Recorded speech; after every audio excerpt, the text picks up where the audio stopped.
இந்திய திரையுலகின் அணையாத நட்சத்திரம், பத்மஸ்ரீ விருது பெற்ற பழம்பெரும் நடிகை பி. சரோஜா தேவி இன்று தனது 87வது வயதில் காலமானார் என்பதை மிகுந்த வருத்தத்துடன் தெரிவித்துக் கொள்கிறோம்.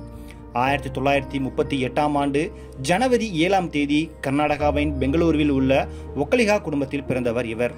அபிநய சரஸ்வதி, கன்னடத்து பைங்கிளி என அழைக்கப்படும் இவர் தமிழ், கன்னடம், தெலுங்கு மற்றும் இந்தி உள்ளிட்ட பல்வேறு மொழிகளில் 200க்கும் மேற்பட்ட திரைப்படங்களில் நடித்துள்ளார்.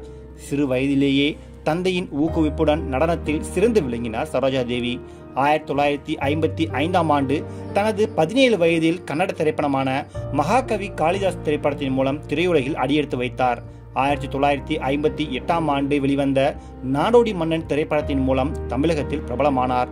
அந்த திரைப்படத்தில் முதலில் பானுமதி தான் கதாநாயகியாக நடிக்கவிருந்தாலும் சில சூழ்நிலைகளால் சரோஜா தேவிக்கு முக்கியத்துவம் கிடைத்தது. எம்ஜிஆர், சிவாஜி கணேசன் போன்ற ஜாம்பவான்களுடன் இணைந்து பல வெற்றி படங்களில் நடித்த சரோஜா தேவி தனது திறமையான நடிப்பாலும் இயல்பான முகபாவனைகளாலும் ரசிகர்களை கவர்ந்தார். திரையுலகில் சுமார் 3 தசாப்தங்களுக்கு மேலாக கொலோச்சி அவர் எண்ணற்ற விருதுகளையும் பாராட்டுகளையும் பெற்றுள்ளார். அவர் மறைந்தாலும் அவரது கலை படைப்புகளும் இந்திய திரையுலகில் அவரது பங்களிப்பும் என்றென்றும் நினைவு கூறப்படும். அன்னாரின் ஆத்மா சாந்தி அடையட்டும்.